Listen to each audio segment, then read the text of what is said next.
5.7 Data Encryption and Encryption-related Techniques. Hello everyone, I'm Yazan Ibrahim, or as some of you might know me, Yazan Abu Ghosh. Today we're going to dive into a fascinating and essential topic from Chapter 5, Protection of Information Assets Part A, Information Asset Security and Control 5.7, Data Encryption and Encryption-related Techniques. If you are a seasoned auditor, or just curious to understand how information systems into business environments, you've come to the right place. Let's begin. Introduction to Encryption. Imagine holding a paper with your deepest secrets written on it, plain, visible, and vulnerable for anyone to read. Now imagine folding that paper into an intricate code that only someone with the proper key can decipher. That's the essence of encryption, a powerful process that secures our data in a world where information is constantly under threat. At its core, encryption converts plain text, readable information, into a scrambled, unintelligible format called ciphertext. This transformation is achieved using mathematical functions and a critical piece of information known as the key. And here's the magic. Only with the right key can the ciphertext be converted back into plain text. Why do we rely on encryption? The reasons are compelling. 1. It protects sensitive data shared over interconnected networks from prying eyes and unauthorized alterations. 2. It safeguards information stored on devices from tampering or spying. 3. It serves as a robust mechanism to deter tampering or detect unauthorized changes. 4. It can even verify the authenticity of digital transactions and records. However, encryption is not invincible. While it secures the data and ensures secrecy, it doesn't prevent the actual theft or accidental loss of the data itself. Plus, protecting the key that unlocks the encrypted data is as important as the encryption process itself. Imagine a vault with an impenetrable lock, but the key is left lying around carelessly. It's critical organizations understand encryption fully to use it effectively without falling into pitfalls of mismanagement. Key elements of encryption systems. Encryption operates with some fundamental building blocks, each as vital as the foundation of a towering skyscraper.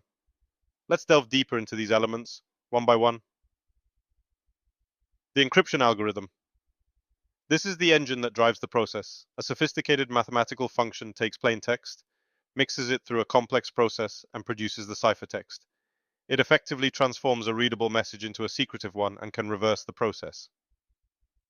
The keys. Think of keys as unique digital passwords. They are integral to making the encryption or decryption process unique. Just like your front door won't open with someone else's house key, only the correct encryption key can unlock encrypted data. Input the wrong key, and all you get is gibberish. Key length. This refers to the number of bits in the key. Longer keys are exponentially more difficult to crack, as they offer more possible combinations for an attacker to attempt. For instance, a 128-bit key is much harder to brute force than a 64-bit key. Now let's stop for a moment and uncover the threats encryption faces. Brute force attacks are a favored weapon against encryption. Here, an attacker tries every possible key, painstakingly testing each one until the ciphertext decrypts to meaningful data. The good news, key length makes this exponentially harder. A 256-bit key, that's on the order of trying two circumflex 256 combinations, an astronomical number. It would take longer than the age of the universe for even the most powerful machine to break it. But here's the catch. Even the most secure algorithms can be undermined by weak key management practices.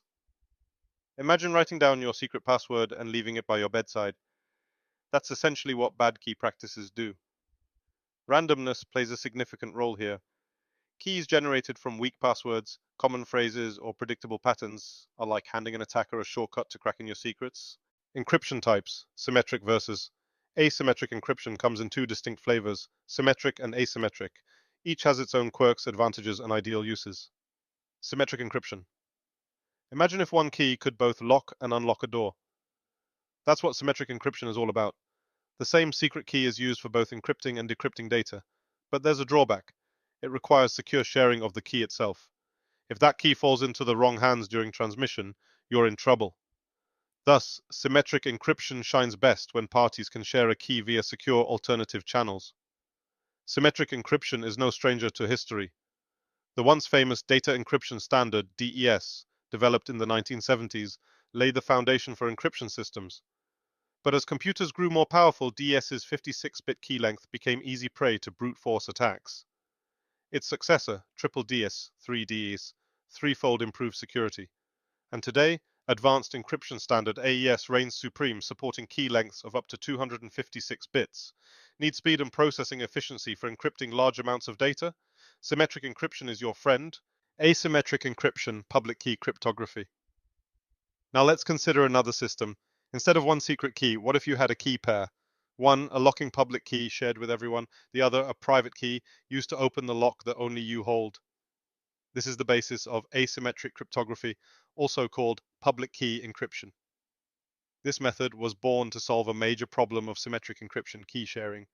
By keeping the private key confidential and only distributing the public key, the sender can encrypt data for the receiver to open securely without risking the key's exposure. However, there's a trade-off for this convenience. Asymmetric encryption demands significantly more processing power. The RSA algorithm, developed by Rivest, Shamir, and Adelman, is the pioneer of public key encryption systems. While it offers incredible security, RSA keys are much longer, 1024 4096 bits, and require greater computational resources. Modern alternatives like elliptic curve cryptography, ECC, promise faster encryption, decryption, and better efficiency through shorter keys, hash functions, and digital integrity.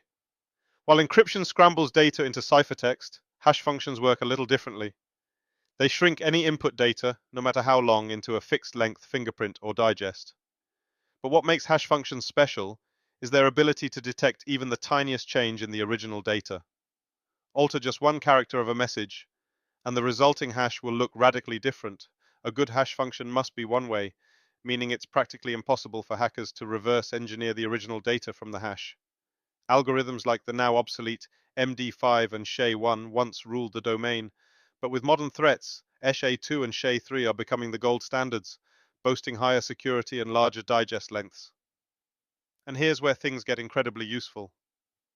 Hash algorithms don't just protect data, they also verify authenticity. Digital signatures, for example, rely on hash functions to confirm the sender's identity and ensure the data hasn't been altered. Digital signature, authenticity, integrity, and non-repudiation. Now let's dive deeper into digital signatures. Imagine you need to send a signed letter to someone. With digital signatures, you're essentially doing the same thing electronically, ensuring three important things. 1. Data integrity. The message is sent in its original form, unchanged, untampered. 2. Authentication. The recipient knows definitively that the message is from you. 3. Non-repudiation. You can't deny creating or sending the message later. The process is elegant yet secure.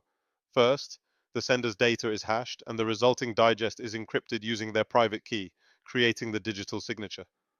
When the recipient receives the message, they rehash it, decrypt the sender's signature using the public key, and compare both digests. If they match, the message's authenticity and integrity are verified. Quantum cryptography and the future. Let's leap into the future, quantum cryptography. Quantum computing, with its extraordinary power, stands poised to break even the strongest encryption methods of today like RSA. But all is not lost. Post-quantum encryption algorithms are emerging as resilient defenses, and quantum key distribution, QKD, offers a revolutionary way to create secure communication by detecting whenever an eavesdropper is interfering. Applications of cryptographic systems.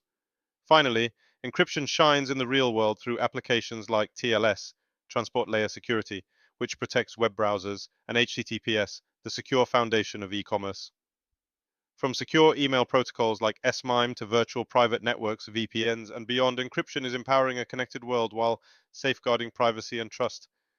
And there you have it, the roadmap of encryption, from its concept, key components, and methods to its applications and future. It's a critical pillar of digital trust in our technology-driven lives, ensuring our secrets remain secret even in an ever-evolving landscape of threats. Thank you for watching, and as always, continue learning, stay curious, and we'll see you next video.